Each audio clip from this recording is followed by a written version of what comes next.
Hi there, Leo. It's October 2022. Dodici here once again. You know, this fourth house of your horoscope doesn't look like much is happening this month, but as you keep your eye on what's going on as the month progresses, this is going to be a very important part of your horoscope.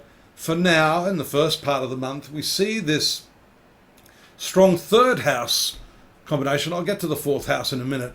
Third house is your communications, short travels, and Venus rules your 10th house of career. The Sun is the natural ruler of career and prestige and your willpower and how you present yourself generally as well. This is the ruling body for the sign of Leo. So this is an important commencement to the month. Short journeys, a lot of activity, a lot of, I guess you'd call it a bit of a gamble. Third house is taking chances based upon bravery, along with this fifth house, but for now we see the third house activated.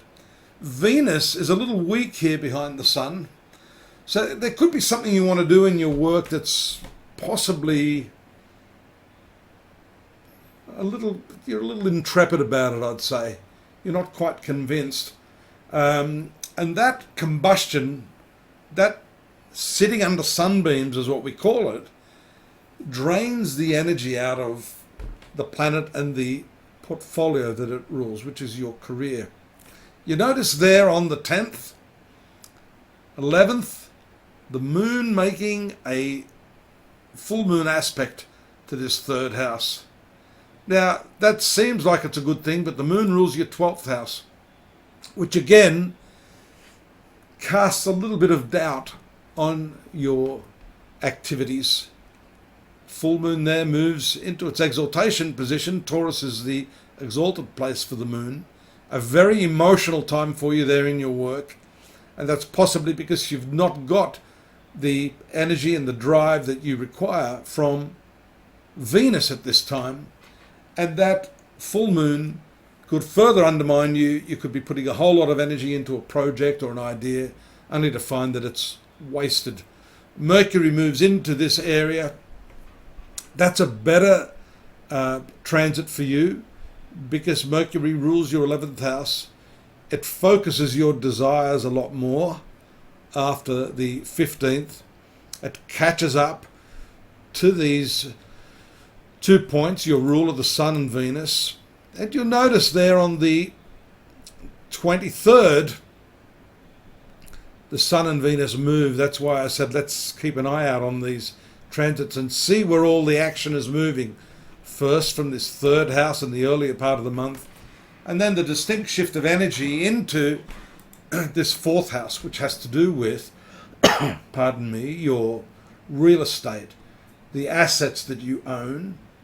It has to do with the family affairs, the relationship you have with your mother and other relatives, the most intimate, close relatives that you have, your historic family, that type of thing. So it's very, very important to note also that you've had this karmic point, Ketu or the South Node, transiting through this area for some time now, which is helping you reevaluate the nature of your relationships with your family. That's also the case with these retrograde planets. You notice there on the 23rd and 24th, the stationary position of Saturn for the first time in a while there in your marital sector, just as these two planets move into your fourth sector, the family sector.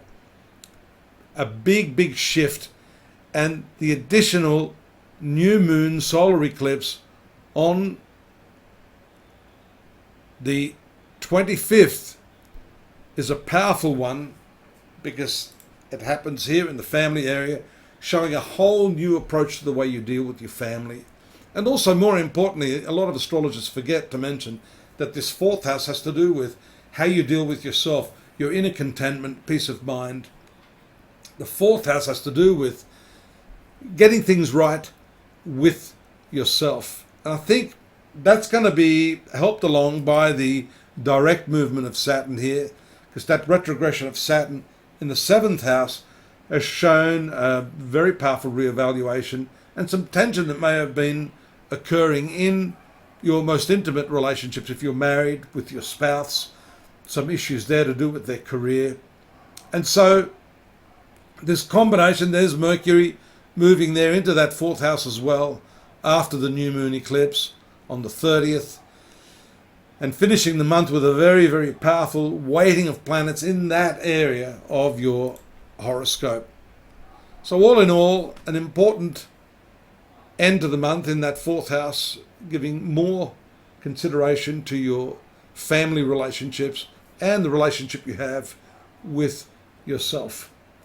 Incidentally, just at the tail end of the month, Jupiter moves out of your ninth house into the eighth house of psychological insights. That's an important reappraisal going on there. That's also tied in with the relationships. More on that next month. Don't forget to pop over to astrology.com.au. There's more there on the month of October. We have lots of free stuff there for you. Drop me a line. And don't forget, please subscribe. We need your subscriptions just to, well, give me a little bit of confidence. And look forward to your company next month. Bye-bye now.